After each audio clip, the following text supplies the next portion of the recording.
Bonsoir à tous. Ce soir, nous avons rendez-vous avec la belle plante belgeo-tunisienne Nazia Mestaoui.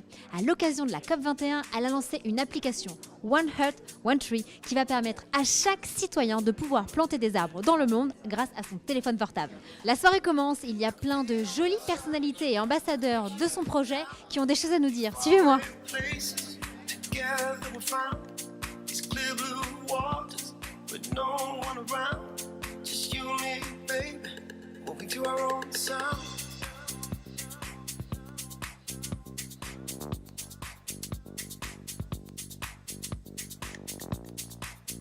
Qu'est-ce que tu as envie de leur dire en disant un message phare en disant voilà les jeunes qui te regardent? Que chacun peut passer à l'action, que c'est pas difficile, que vous pouvez commencer par planter des arbres. Donc il suffit de charger l'application qui s'appelle One Earth, One Tree. Jusqu'au 3 décembre, vous pourrez donner vie à votre arbre au rythme du battement de votre cœur sur l'application. Et ensuite, tous les arbres virtuels seront plantés réellement dans des programmes de reforestation.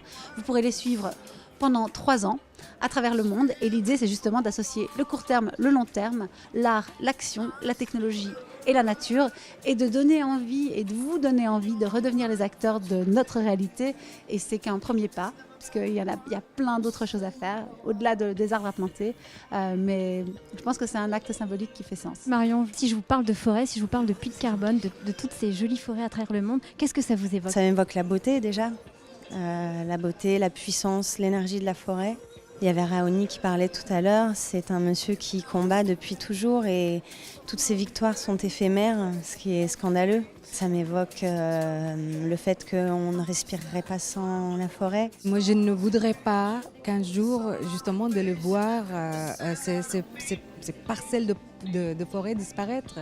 Parce que justement, ce sont eux le poumon de la terre. Et il faudrait qu'on essaye le maximum possible pour que justement l'industrie agroalimentaire ne mette pas leurs mains dessus. Ouais. On est en train de laisser une planète sur laquelle on a fait des enfants, ces enfants ont grandi et aujourd'hui on leur laisse une planète dans un état un petit peu... Voilà, alors c'est pas foutu, hein, on peut sauver les choses. On peut se réveiller? Ouais, mais je crois que ça va être votre énergie, votre force, votre militantisme qui va faire la différence. Tous ensemble avec les FAP au cœur de la COP21.